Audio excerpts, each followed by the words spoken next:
We got football back, you guys, and it is fantastic. Everybody obviously says, oh, we got football back with preseason. Well, everyone only says that, and then as soon as week 1 preseason comes out, you're like, I really only wanted to watch like 5 plays and maybe like 1 rookie, and then you're over it. But we actually got football back. We've got the regular season, and oh my gosh, is it fantastic. The only problem is it does not matter. Let me tell you why. Week 1 doesn't matter in the NFL because week 1, like most major sports, it's like the first day of school or the first week of school.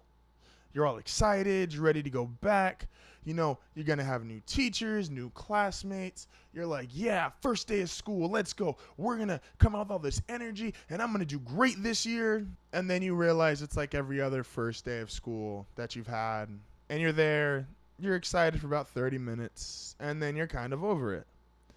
Now, while the NFL doesn't lack in excitement power, unlike the first day of school, it lacks in how much weight it actually holds over the course of an entire season. Your first test in school holds the same amount of value as the 15th test you might take that year. But you're pumped up for your first test. You're like, yeah, let's go. First test, I'm going to do good. I'm going to be a good student this year. Just like every NFL team comes out and says, yeah, week 1, we're going to be great this year. Everyone's 0-0. We got a chance. We're going to do it. And then takes about 30 minutes and you realize, well, who's going to be who. And by week 4 or week 5, bad teams are bad teams, good teams are good teams. And you might have started 0-0, but you found your way back to where you're going to be. The same way student who struggles and the same way student who really doesn't care, by week 4, week 5 of school, finds his way back to being that struggling student. Or the student that excels finds the way back to being the student that excels. But your first assignment that you turn in that year and your first test, you're really excited for. And there's going to be people that sit there and say, oh, well, you shouldn't compare how kids feel about school to how professional athletes feel about the NFL. Okay, I'll give you that. Then let's switch the analogy and don't take elementary school kids or middle school kids or even high school kids.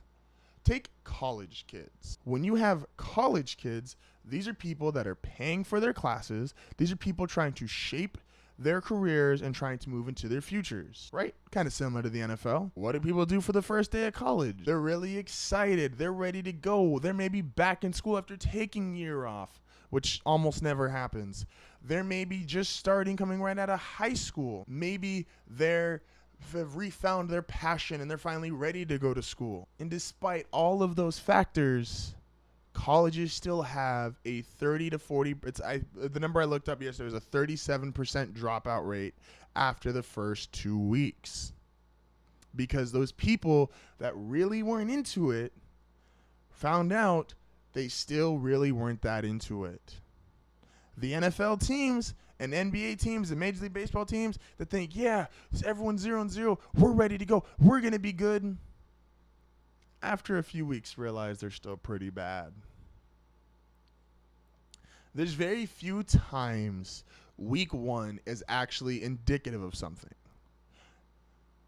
Like the Raiders and the Browns have, for the last 15 years, pre-Derek Carr for the Raiders obviously, have done pretty bad on week 1. And that's been pretty indicative of they were 2 of the worst franchises in the 2000s, record-wise. There's very few instances that actually happens. Like, there's players. Think of how many players have had big week 1 performances, and they come back down to earth. Anybody remember Javid Best for the Lions? Set an NFL record for most scrimmage yards in week 1. Came back down to earth, was out of the league 3 years later. Think of a guy in baseball, and now it's kind of weird because baseball you can get called up late in the season, but a guy like Kevin Kuzminoff comes up with the Indians, hits 2 home runs, hits a grand slam in his first plate appearance, and then proceeds to be a mediocre player for the remainder of his career. Week 1 is exciting, it's cool, but it really doesn't matter. Your first day of school, you're excited, you think it's cool, but it really doesn't matter. Sorry, guys. That's just the truth about it. It's not my opinion.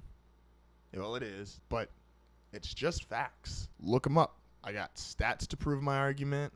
I have people who are smarter than me opinion to prove my argument. I have just the eye test. If you look at the NFL, does anyone really think Jacksonville Jaguars are going to be one of the most dominant teams and have one of the most dominant defenses in NFL history, getting 10 sacks a game? Think about it. Thank you guys for watching. Hope you enjoyed the video. Don't forget to like and subscribe. YouTube, SoundCloud, and iTunes. Also, don't forget to follow me on Facebook, Instagram, Snapchat, and Twitter. If you'd like to see more videos, click right here on my chest. And I will see you guys next time.